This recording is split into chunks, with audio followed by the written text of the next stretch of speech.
Déco Création vous est présenté par Coaching Déco pour des résultats hauts en couleur. Coaching Déco cette semaine avec Annie et Marie-Hélène, on parle du 3e principe de déco-création de 4. Il s'agit de éliminer. Allô Marie-Hélène, allô Annie. Bonjour. Éliminer, ça a l'air facile ça, t'enlèves des trucs, hein? Mais j'imagine que c'est plus compliqué que ça. Et tout d'abord, qu'est-ce que tu enlèves et pourquoi? Si on parle du décor tout d'abord, Marie-Hélène. Eh bien, éliminer, c'est éliminer des meubles qui sont en trop. C'est éliminer des cadres qui sont en trop grande quantité sur les murs. Ça peut être éliminer une plante aussi, des fois des plantes très imposantes qui prennent beaucoup de place, beaucoup d'espace, ou la déplacer. Parce que ça ne veut pas dire nécessairement éliminer à l'extérieur de la maison, ça peut être la déplacer dans une autre pièce de la maison. C'est redispositionner à ce moment-là, finalement. Et ça, c'est plus le quoi, mais le pourquoi maintenant? Comment est-ce qu'on cible ça? Il faut que ça sorte.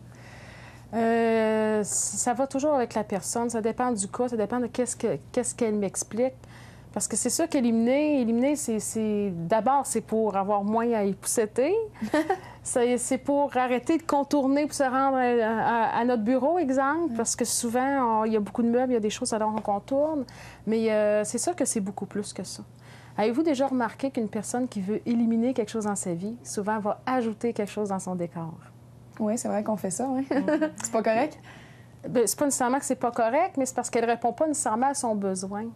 Je vais vous donner un exemple. Quelqu'un qui vit pas bien avec des murs qui sont blancs ou qui sont très pâles va ajouter des tableaux, des accessoires décoratifs, mais finalement, elle répond pas à son besoin. Son besoin, c'est « je suis pas bien avec une comme ça, je me sens vide ». Ça serait d'aller ajouter une petite couleur. Mais c'est ça. Alors, cette personne-là, elle ajoute un paquet de choses au lieu d'éliminer quelque chose qui la dérange puis qui est monotone pour elle. Est-ce que tu as un autre exemple, Marie-Hélène, de choses que les gens peuvent ajouter au lieu d'éliminer quand ils devraient éliminer, justement?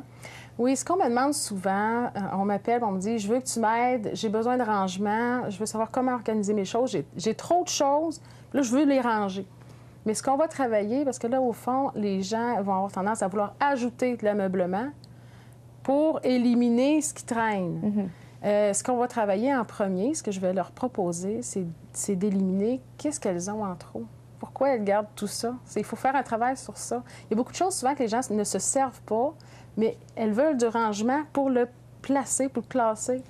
Fait que tout d'abord, on élimine qu'est-ce qu'il y a en trop et ensuite, on verra le rangement. S'il manque des choses, on en achètera, mais on va travailler au niveau de l'aménagement une fois que éliminer sera fait. On ajoutera s'il faut.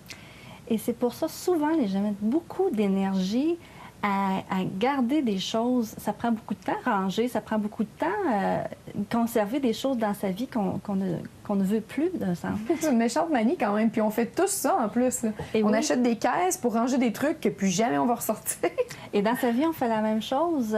Une relation qui ne nous satisfait pas, comment d'énergie pour garder quelque chose, dans le fond, qu'on serait mieux peut-être de tasser simplement de sa vie.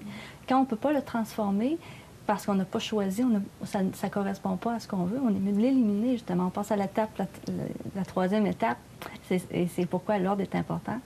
Et c'est quoi les questions qu'il faut se poser d'abord pour être certain de ce qu'on fait? Bien, pensez à nos priorités. C'est quoi vos priorités dans votre vie? Si ce n'est pas dans les premières étapes, les premiers étages, je dirais, de vos priorités, ce serait peut-être mieux de l'éliminer. Et qu'est-ce qui brime l'atteinte de mes objectifs? Ça, c'est aussi une autre question. Et aussi toute la question des valeurs. C'est quoi mes valeurs? Pourquoi je fais telle chose? Pourquoi je garde telle chose dans ma vie? Dans le fond, je devrais, si ça ne correspond pas à ce que je désire vraiment. Mais est-ce que toi, tu peux nous aider à nous guider selon nos valeurs ou est-ce qu'on peut aussi changer nos valeurs? Ça dépend de la personne. C'est ça qu'il faut regarder ensemble. Et les croyances que souvent, avec lesquelles on est pris, c'est « bon, je manque de temps, je manque d'énergie, je manque... » Pas d'argent pour faire ça. Oui, d'argent, hein, souvent. Et ce que je travaille beaucoup avec les gens, c'est justement voir les priorités et maximiser le temps des gens. Tu sais, on perd souvent du temps à vouloir en gagner, comme on dit souvent. Quand on fait le ménage là-dedans, on élimine ou qu'on perd du temps, on gagne souvent beaucoup de temps. Tout le monde a 86 400 secondes par jour. Il s'agit de savoir où je le mets au bon endroit pour que ce soit efficace. C'est ça qui est important. Alors, comme tu viens de le dire, ce qui est important, c'est de rester focusé sur nos priorités. Oui, et se faire coacher, c'est gagner beaucoup de temps, beaucoup d'énergie, beaucoup d'argent aussi, ça a l'air de rien, mais c'est le plus beau cadeau qu'on peut s'offrir. C'est du temps à soi et pour créer une vie qui nous plaît, qui nous stimule et qui nous inspire aussi. Si on donne un exemple concret de tout ça, Marie-Hélène, par rapport à la salle de bain, qu'est-ce qui a changé cette semaine? Cette semaine, on a éliminé le lavabo qui était brisé et le comptoir qui était taché. Et on a éliminé également la tablette. Il y avait une petite tablette dorée. Elle a été remplacée par une tablette de bois qu'on a récupérée de la cliente. Et finalement, on a éliminé les objets utiles, mais qui n'étaient pas nécessairement esthétiques à regarder. Alors, on a épuré dans les tablettes pour leur trouver un endroit idéal. Si, Annie, on revient au site Web, tout d'abord, il y a une nouveauté. Il est complètement refait, votre site Web? Oui, on vous invite à aller le voir. C'était Alain Bonneau qui a fait d'AlphaZone qui nous a créé ça. On est très fiers.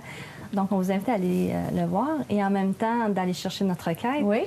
Donc, qu'est-ce qui pourrait alléger votre vie, dans votre décor ou dans votre vie, et qui augmenterait votre efficacité, votre fluidité? Ça marche. Et la semaine prochaine, si vous voulez commencer à y penser déjà à la maison, on parle du 4e, donc dernier principe de déco-création qui va être ajouté cette fois-là. Oui. Alors, on se dit à la semaine prochaine.